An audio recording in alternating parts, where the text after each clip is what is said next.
Hi, this is Connie from Connie's Creative Creations. Welcome to my channel. If you are an existing subscriber, welcome back. And if you're not a subscriber, please think about hitting that subscribe button. If you do, click on the little all and you'll be notified every time I upload a video.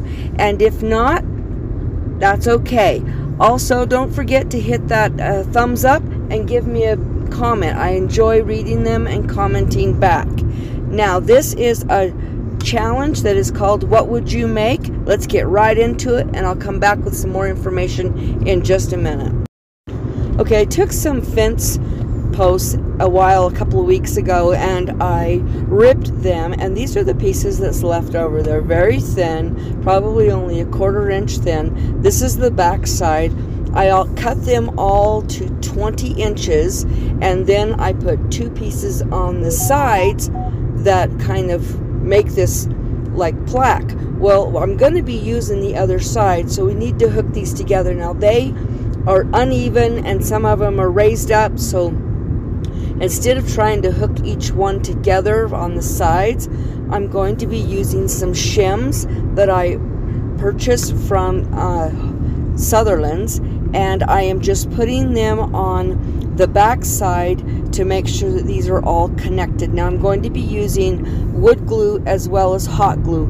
Wood glue gives the long-term adhesion, and then the hot glue gives you the quick hold, so that it can get the wood glue can get really good hold onto this wood. As you can see, I'm just getting these all lined up on here, and then we're going to flip it over. Now, I didn't say before, I did sand all of these because they were really rough. The main pieces, the shims weren't that rough, and they're on the back anyway, no big deal. And you'll see when I flip it over that the wood looks clean and fresh, and that was because it was ripped off of the pieces. Now, if you don't understand what I mean by ripping the wood, in my Power Up collab that I did last week, you can watch that and you'll see me ripping wood, and that's what it's called. Is you take your table saw and you run your wood longwise against the blade, and it rips the wood in half or in fourths, or however thickness you want it. Alright, now that I am finished that, we'll get to the information. Okay, this is the What Would You Make challenge. Zana is the other host. I am also the host. Zana is from OK at Home DIY, and our guest host is LaParsha, and she is from Creating It Myself. You'll want to go down to the description box. Down there will be all of our channel links, not mine, but theirs, as well as the playlist link. So let's get back into this project. Okay, now I turned it over, and as you can see, it's extremely pretty wood, and I used my Cricut, and I decided I was going to turn this into a 10 Commandments plaque. So I went on the Cricut and I cut it out. Now I'm just weeding it. This is a big project. I'm only going to show part of the weeding because it did take me a while to get this all weeded. Like I said, it's a big project, and I didn't have too many problems. There was a few where not on this part of the weeding, but the transferring it onto the wood, it was kind of giving me some hassles, but I was able to get it all on there, and it ends up looking extremely beautiful. So if you're interested in this, I can show you or tell you where you can find this 10 Commandments at, and I can, yeah, we can do that. So as you can see, I am just weeding it.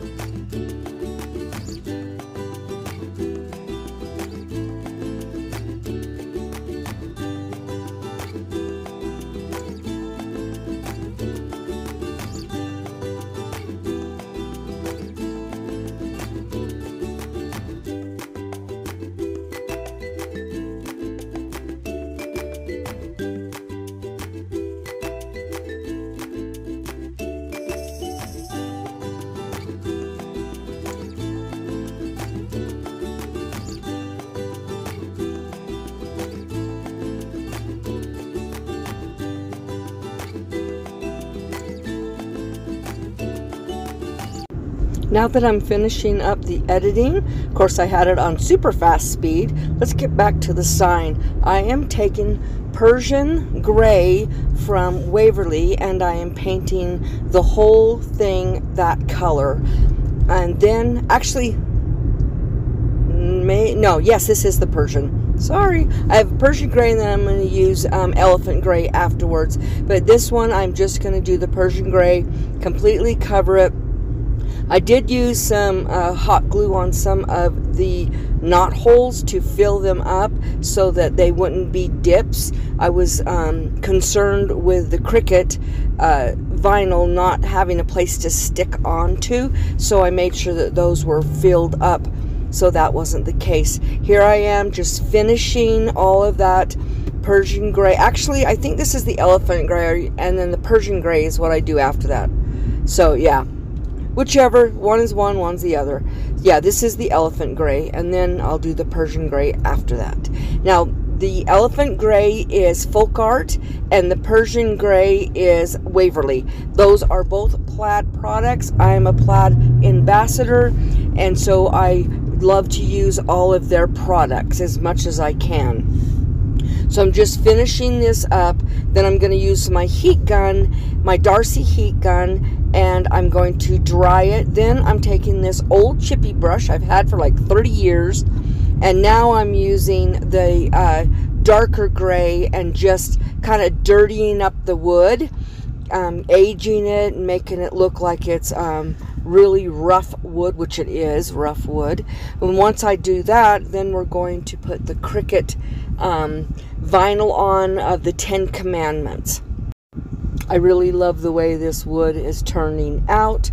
Now I'm going to grab my vinyl and I have to transfer it, and what I use for transfer tape is peeling stick, and that is from Duck, like duct tape. It's the Duck brand, and it's really easy. I don't have any problems with the vinyl sticking to it.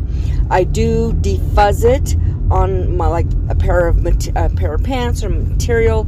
I rub it on there once or twice, and that defuzzes it, so that it makes it much easier for it to come off of the vinyl. Now, I did make a mistake. I did all of these all in one piece, and it was just too hard to pull, so I ended up cutting the peeling stick as I went into pieces because it just wasn't coming up as well as I wanted it to. But this part, I'm just pulling the backer off, gonna flip it over onto the vinyl and pull it up. And like I said, I should have gone in and cut those pieces apart and put it in piece by piece onto the wood, but I didn't. It took a little bit more time than what I wanted, but hey, it worked out in the end, and that's all that matters. So I'm just getting that peeling stick ready, and I'm going to flip that over after I put it on my pants a couple of times just to defuzz it. And if you don't know what defuzzing means, it's just you're making it where it's not as sticky as it normally would be, so the vinyl doesn't stick to it and wants to stay with it, because that's the worst thing that you would want to have happen.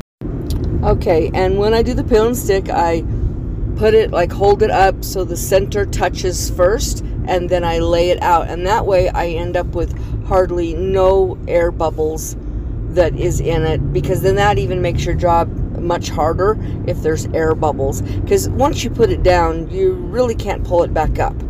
And I'm using my Cricut burnishing tool to adhere to the peeling stick so that it will pull up away from the paper when I am done burnishing it. And it gave me some hassles, but it did come up pretty good.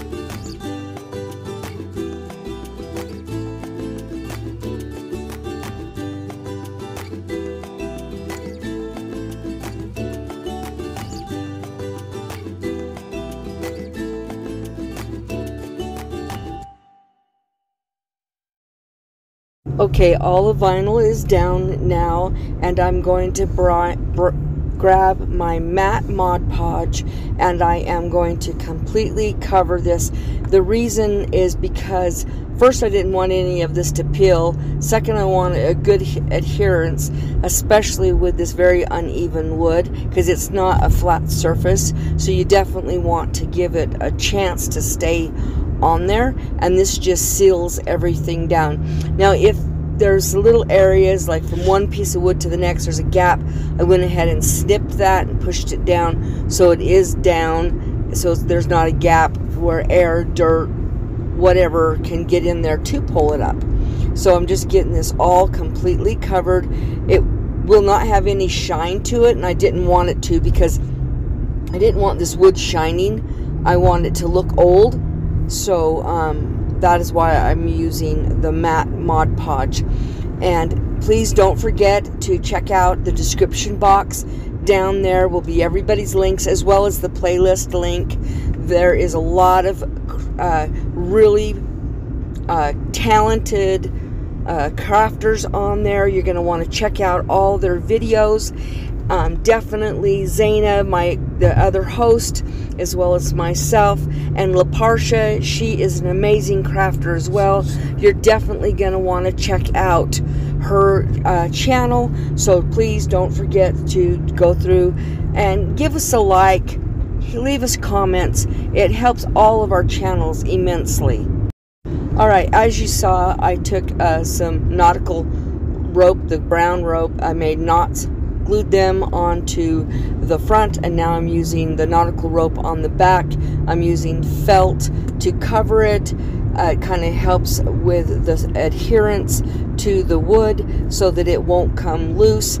This isn't super heavy, but I still want it to be secure onto this. I hope you guys really enjoy this. I sure enjoy making it. So you all have a very blessed week, and call somebody today and tell them you love them. That might be exactly what they need to hear, as well as do not forget to be the Bible that somebody reads today. Bye.